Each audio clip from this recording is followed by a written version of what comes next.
এবার ঈদুল আজহায় মুক্তিপ্রাপ্ত 5টি সিনেমার মধ্যে একটি ময়ূরাক্ষী। মুক্তির পর সিনেমা প্রেমী ও সমালোচকদের প্রশংসা কুড়িয়েছে সিনেমাটি।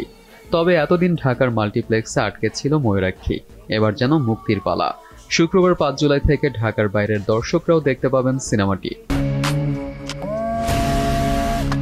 রাশিদ পলাশ নির্মিত ও ইয়ামিন হক ববি অভিনীত সিনেমাটি এ সপ্তাহে দেখা যাবে দ্বীপ জেলা ভোলার রূপসী সিনেমা হলে, এমনটি জানিয়েছেন নির্মাতা। তিনি আরও জানান, পরের সপ্তাহ থেকে দেশের বিভিন্ন অঞ্চলে প্রেক্ষাগৃহে দেখা যাবে ময়ূরাক্ষী। 17 জুন ঈদের দিন মুক্তি পাওয়া এই চলচ্চিত্রটি টানা 2 সপ্তাহ star cineplex, blockbuster cinemas, lion cinema হলে প্রদর্শিত হয়েছে। প্রেম ও প্রতারণার সত্য ঘটনা অবলম্বনে ময়ূরাক্ষীর গল্প ও চিত্রনাট্য লিখেছেন গোলাম রাব্বানী।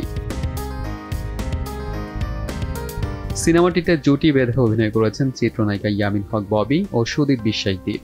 এতে আরও অভিনয় করেছেন সাদিয়া মাহি, সুমিত সেনগুপ্ত, ফারজানা ছবি, সৌম্য চৌধুরী, দীপক সুমন, প্রণব ঘোষ, সাবিনা পুথি, ফারুক, মুহিন খান সহ অনেকেই। সিনেমাটির সঙ্গীত পরিচালনা করেছেন জাহিদ নীরব। গান গেয়েছেন মুহিন খান, পূর্ণতা, তরসা, জাহিদ নীরব ও শাকিলা শাকি।